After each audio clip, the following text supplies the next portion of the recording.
The Chinese authorities have taken tough action to try to suppress the widespread protests across China. With protests spreading to some of China's biggest cities, police are out in force, and there are renewed fears about the fate of some of those being detained. Protests began in April 1989 following the death of leading reformer and former Communist Party chief Hu Yaobang.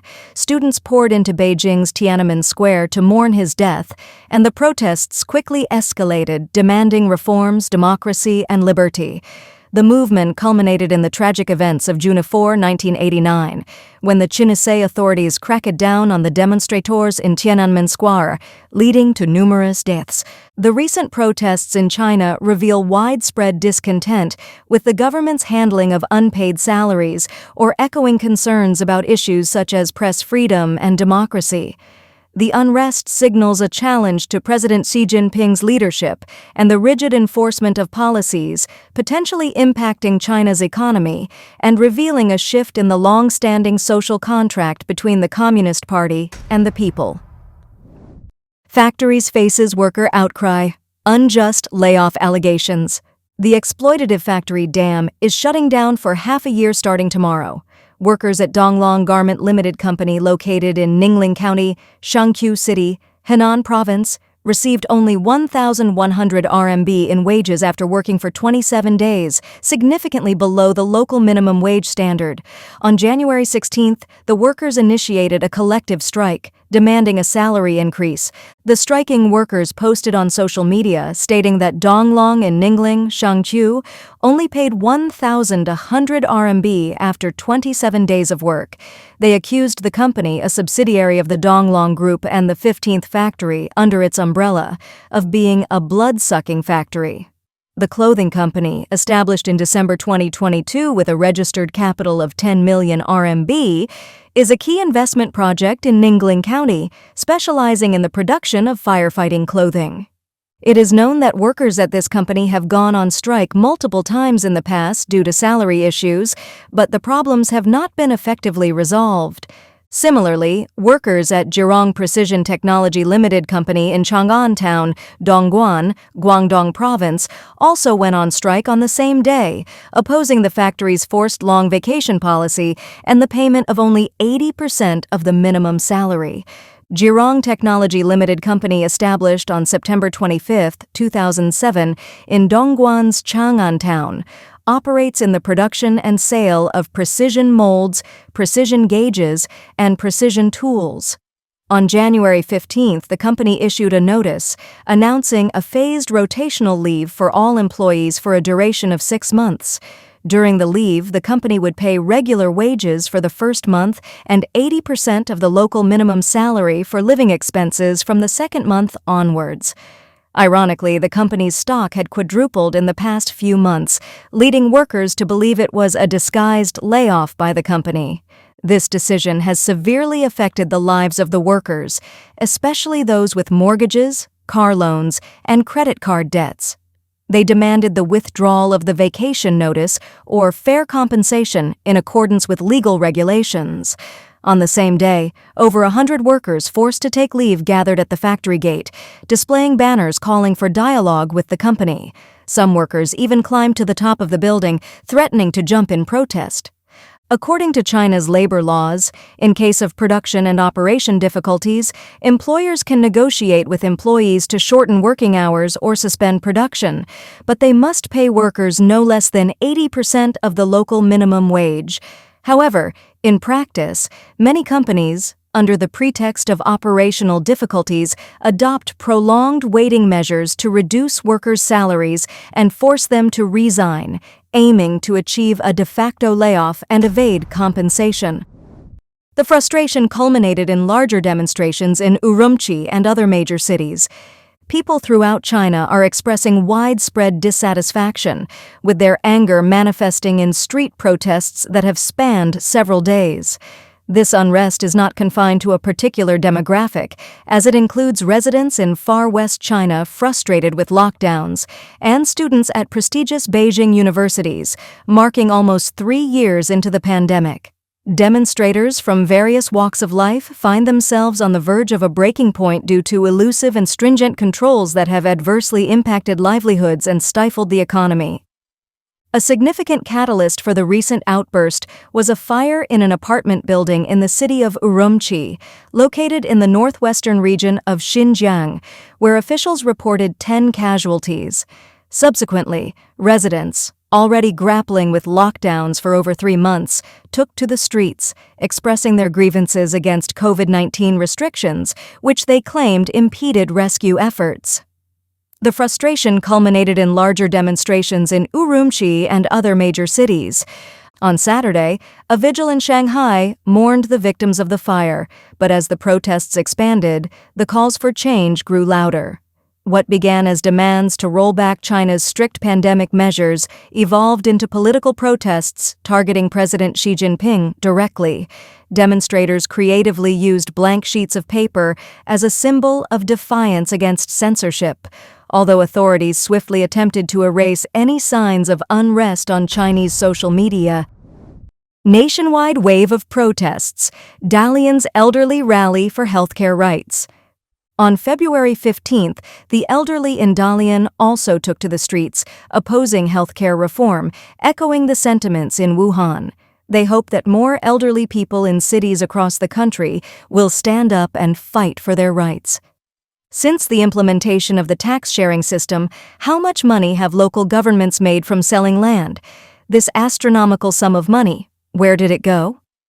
Around 1 p.m. on that day, the protest site in Liberation Park, Wuhan, saw an increasing number of people, and the confrontation between police and civilians became more intense. Several elderly people fell, and the police arrested people while the public shouted, "Down with the reactionary government." It seems that shouting, "Down with Xi Jinping," might only be a matter of time. Wuhan's medical insurance fund has gone bankrupt, and the elderly have no choice but to fight to defend their meager rights. It seems that whether it's the youth or the elderly, daring to speak out and protest means being beaten by the police. In the video, police begin to arrest protesting elderly people.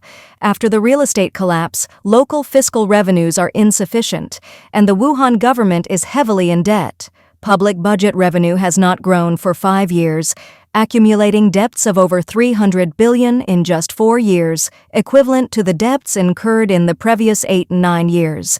The medical insurance fund has been misappropriated, zeroed out in 3 years, further depleting healthcare. After the new healthcare reform, the elderly can only use less than 1/3 of the original medical funds. Wuhan's elderly have no choice but to take to the streets. From the youth's blank paper revolution to the elderly's silver-haired revolution in Wuhan and Dalian, it seems that Xi Jinping is having a difficult time. He has successfully sparked a wave of protests across all age groups. Homeownership nightmare. Longhu residents expose developers' deception. On January 15th, hundreds of homeowners in the Longhu community, under the administration of the high-tech industrial zone in Linyi City, Shandong Province, initiated a collective rights protection action due to dissatisfaction with the developer Rusheng Group's prolonged delay in delivering the houses. The reasons cited included poor housing quality and discrepancies in configurations compared to the contract.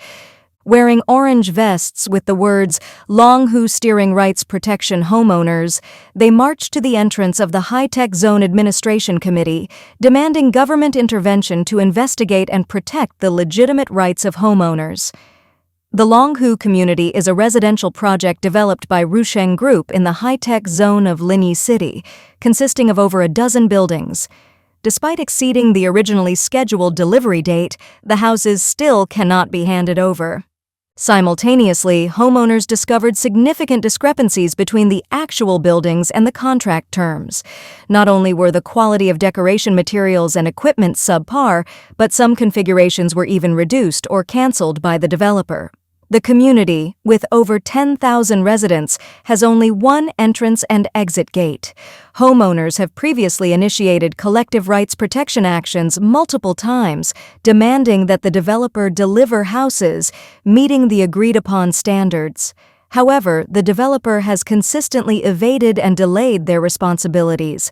In this rights protection action, the reasonable demands of the homeowners faced violent repression from the local government. According to on-site videos, when homeowners reached the entrance of the High-Tech Zone Administration Committee, a large number of special police were already waiting, preventing homeowners from entering. A fierce conflict erupted, during which the special police used batons and pepper spray against the homeowners, resulting in several homeowners being beaten. Step back, step back, step back. They're hitting people. They're hitting people. The police are hitting people. The police are hitting people. One homeowner expressed on social media that, in addition to the poor quality of the houses, homeowners engaged in rights protection were taken away by the police. This truly reflects the dedication of the People's Police to serving the people. Night of tension. Armed police raid mosque in the dark. This incident occurred on a Friday afternoon because Friday is the Muslim day of worship. After the Muslim prayers, people noticed that a large number of armed police had gathered around the Jama'at camp. On Friday night, many plain-clothed and unfamiliar individuals appeared in the vicinity. Without any warning, all of them were males, creating a sense of fear. On Saturday morning, people found the doors of the mosque blocked, and a significant number of police, armed with shields and rubber batons, had surrounded the entire mosque. A blockade was established within 20 to 30 meters of the mosque, preventing anyone from passing. At this point, the public knew what they intended to do, as it was clear they wanted to demolish the mosque. People resisted and continued to resist. In this latest occurrence, the authorities seemed determined, not only deploying regular police but also a substantial number of armed police. Suddenly, people from different places gathered at the camp, breaking through each blockade line. Around noon, some individuals managed to rush near the mosque gates, with some using bricks to confront the armed police. In the afternoon, around 2 p.m., the crowds breached the blockade, storming into the mosque. By the evening, around 11 p.m., when I was communicating with an amusement park, the area was already cut off. They found a way to arrange people, and at around 4 a.m., I received a message saying that a large number of police would start entering, fully armed. It wasn't the daytime police with shields and rubber batons. These were armed police with guns. Numerous drones surveilled the area simultaneously, broadcasting messages urging everyone to surrender and attacking those assaulting the mosque. About 30 people were detained at that time, and 3 or 4 were rescued that night. They were taken away overnight, going door to door. Since Li Jingming came to power, he has consolidated the deployment authority of 5 types of police under the Central Military Commission. In this so-called deterrence campaign to dismantle the movement of 74, thousands of armed police participated. People believe that this is directly orchestrated by Beijing to put an end to the religion, assimilating the Hui Muslim identity into the broader Chinese identity promoted by Xi Jinping. Therefore, since 2017, they have been dismantling mosques, starting from Ningxia in mainland China. In Yunnan, they have been conducting mosque demolitions for several years, leaving only the Jama'at camp and Xi'an mosques untouched. However, the residents continue to defend the mosques. During the day, women and children defend the Jama'at camp at the gates, while at night, young men enter the mosque to protect it. During the Xi'an incident in the previous decade, many warriors from the Jama'at camp ran to Xi'an to protect the mosque and lost their lives there. Even today, it's known that many who survived are still inside, and they won't compromise. I also know that many are ready to sacrifice their lives to defend the last dignity of Eastern Muslims.